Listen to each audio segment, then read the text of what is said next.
Lilimlim ka naman na yata. Bisitahin mo na nga natin tong mga to. Kasi yung RIR, nakakolekta na ako kanina. May 5 na akong nakolekta.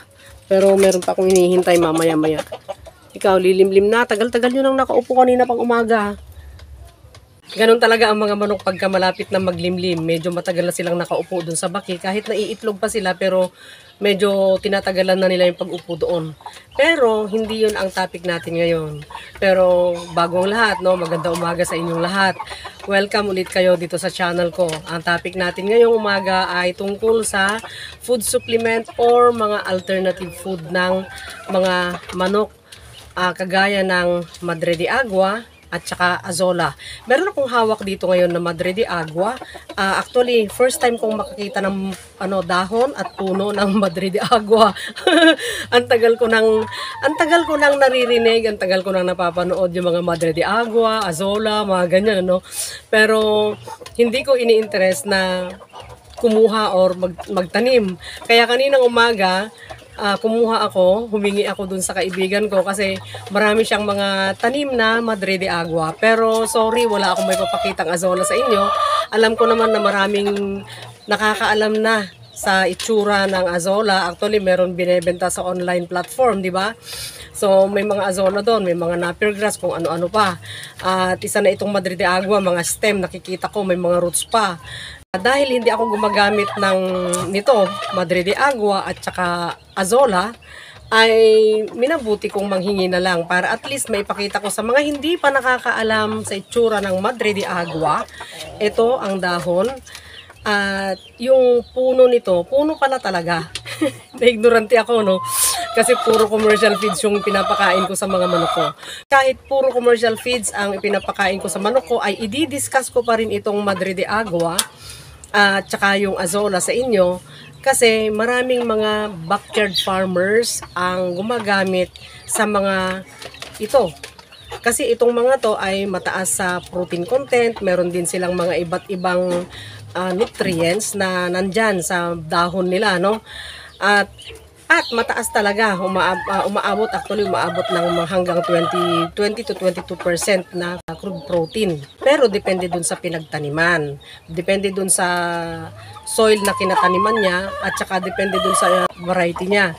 Ito, at least nakahingi ako ng may papakita ko sa inyo, yan ang dahon ng Madre de Agua. In short, ang pag-uusapan natin ngayon ay yung benefit, no, na makukuha at yung negative din na epekto ng mga ito doon sa mga manok. So doon sa yung benefit, siyempre, di ba, ang dami nang nakakaalam na maraming nakukuha dito, mataas ang protein content nito, may mga din, no, mga ibang nutrients. So yung benefit na nakukuha nila, yun talaga yung nutrients na nandito.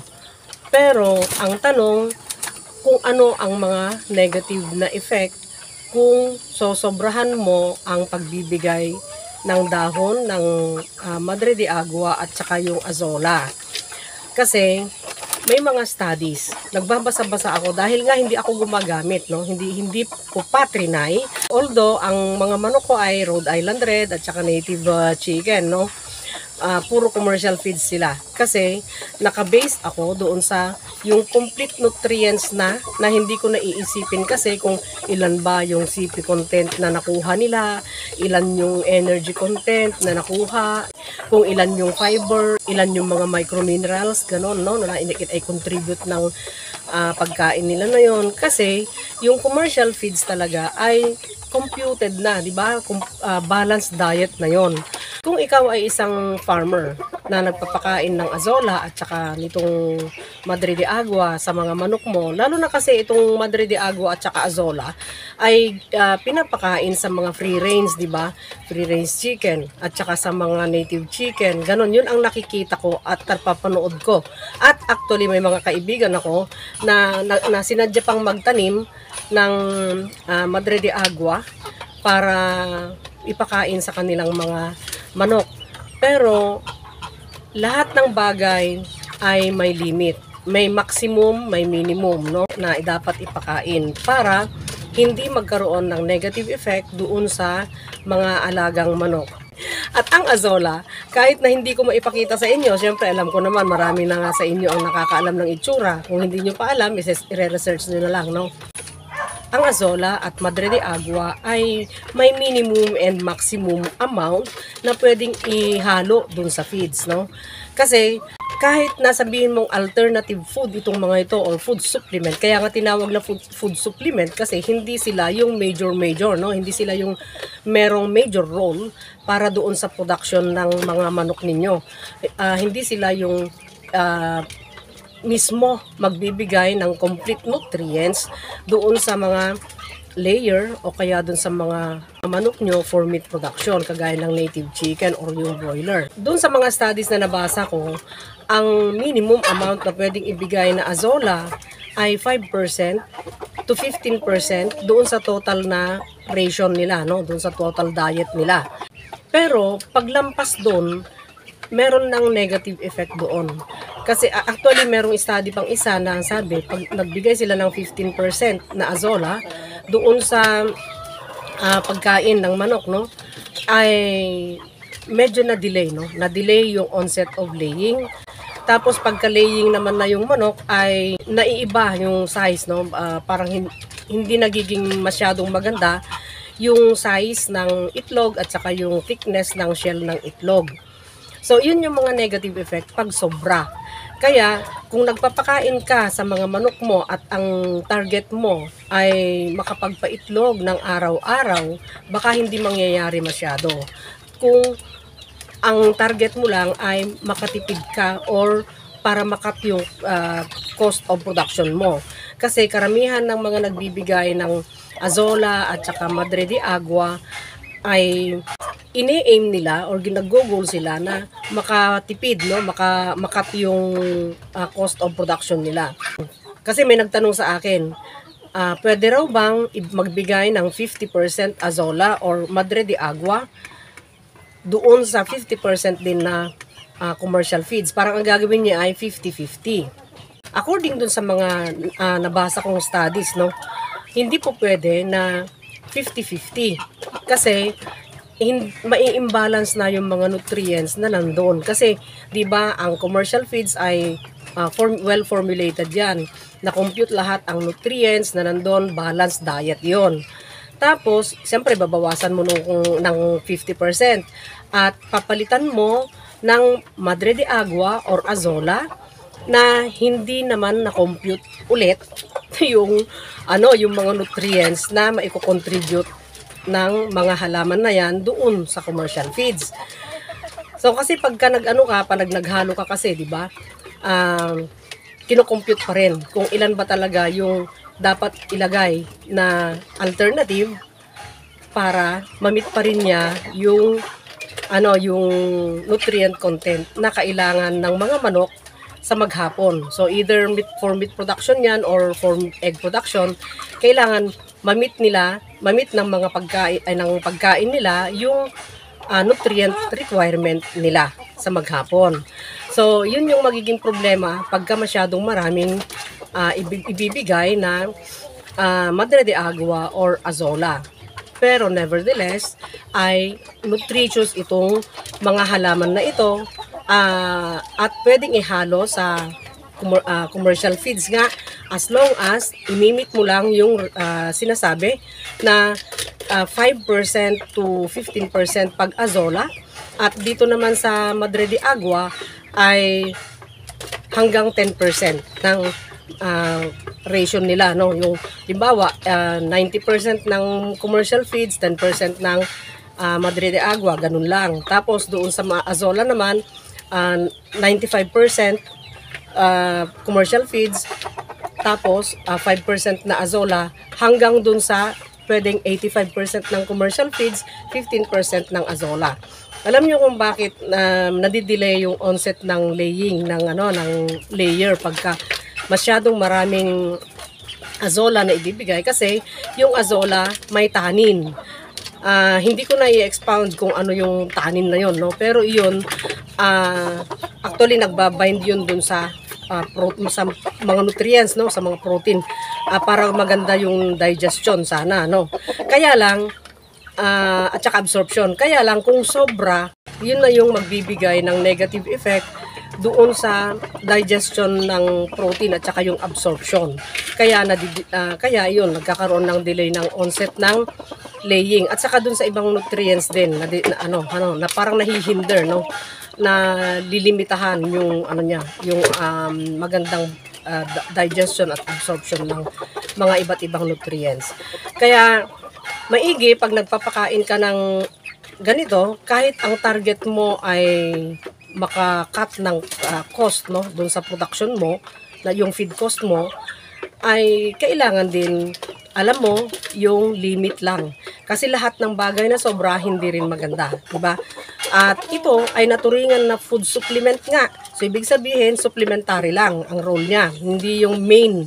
Kasi hindi niya maibibigay lahat nito yung nutrients na kailangan ng mga manok mo. At saka syempre pagka food supplement or alternative, no, hindi ibig sabihin na yun na yung magiging main na pagkain nila, dahil baka hindi lang magiging mababa yung baka papayat din sila dahil anong energy mabibigay niya masyado nito, di ba? Ilang kilo ang ibibigay mo para ma-meet niya yung yung requirement na kailangan ng manok mo sa maghapon. So ilang kilo or ilang grams ang maibibigay mo na sa ganito, no? Kailangan pag-aralan mo rin, no, pagka nagbibigay ka ng mga ganyan. Kaya napapansin niyo yung mga malalaking farms ay nakastick sila sa commercial feeds. Lalo na kasi ang goal nila ay makapagbigay yung manok nila sa kanila ng mataas na production, yung magandang production talaga, yung maganda ang eggshell quality at magandang size ng itlog, no? Pero kahit na ganun yung mga nabasa kong mga studies na hanggang 5% to 15% lang yung azola na pwedeng ihalo dun sa feeds ng manok, at yung Madre de Agua ay hanggang 10% lang din. Siguro may mga naka-experience din sa inyo, pwede nyong i-comment dyan, no? Kung yung pagbibigay nyo ng halimbawa 50% Madre de Agua, 50% commercial feeds ay okay sa inyong mga manok. Kung nag-o-observe kayo, kung ino-observe nyo yung production nila, di ba? Yung performance nila.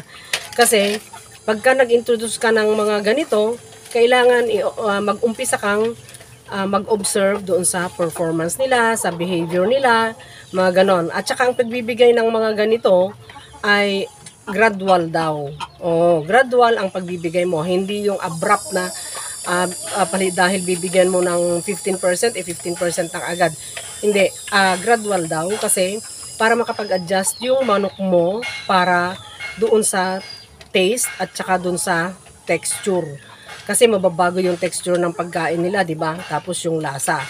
Siyempre kahit ganun lang nabasa ko, kahit na ganun ang sinabi ko, no, sa inyo ngayon, isinyer ko yung mga nabasa ko, maigi pa rin na yung experience nyo, doon kayo magre-rely. Kung maganda ang result ng pagpapakain nyo ng medyo mas mataas na amount ng Madre de Agua at saka azola, kung halimbawa, no, mas mataas kaysa doon sa sinabing hanggang 15% yung azola at hanggang 10% lang yung Madre de Agua, at nakita nyo maganda ang performance naman ng mga layer ninyo, at saka yung mga manok nyo for meat production, edi pagpatuloy ninyo, ganun lang naman yun. Pero kung napansin niyo na oo nga, totoo nga yung sinabi doon sa study na hindi pwedeng lumampas doon sa 15% at hindi pwedeng lumampas doon sa 10%, no?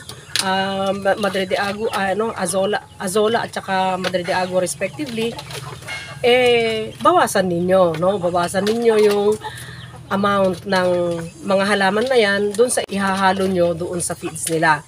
Kasi ang pinakamaganda pa rin pagkain ng manok ay yung may balanced nutrients para yung diet nila ay balanse.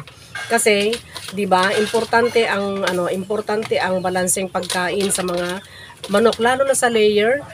Kasi araw-araw na kailangan mo ng production nila. Kailangan araw-araw meron silang ibibigay sa iyo para 'di ba may makita ka namang kita. 'Di ba para may makita ka namang success doon sa kahit na backyard farm pa lang ang farm mo, ay at least may nakikita kang mga improvement or makikita kang mga success doon sa egg production mo, di ba? usually itong mga halaman na to, Madre de Agua at saka Azolla, ang nagpapatronize ay nakikita ko yung mga backyard, no? Backyard farmers. Yung mga commercial farms, yung mga malalaki, semi-commercial, ganyan, commercial, wala akong nakikita, kundi nakastick sila sa commercial feeds. So, depende na sa choice mo kung magko-commercial feeds kang puro or mag-alternative feed ka, kagaya ng mga ito, yung Madre de Agua at saka yung Azolla. Pero nasa iyo pa rin na farmer ang ikagaganda ng production mo, no? Kung sa mga nangingitlog at saka dun sa mga meat production. So hanggang dito na lang, sana may natutunan kayo dito sa video ito. At salamat sa lahat ng mga nag-share, salamat sa mga nagko-comment. So, sana na-satisfy ka dun sa sagot ko. Shout out sa'yo. Hindi ko ma-memorize ang pangalan mo, pero alam ko lagi pag may video ako na ipinilalabas, pinapanood mo at nagko-comment ka, nagtatanong. Thank you. Dun sa mga subscriber din, both old and new, thank you rin. At sana manatiling nakasubaybay sa channel ko kasi binibilisan ko ang paggawa ng video para at least mas marami kayong mapapanood dito. Sana pagpalain tayong lahat at panatilihing malusog at masigla ang ating mga alagang manok.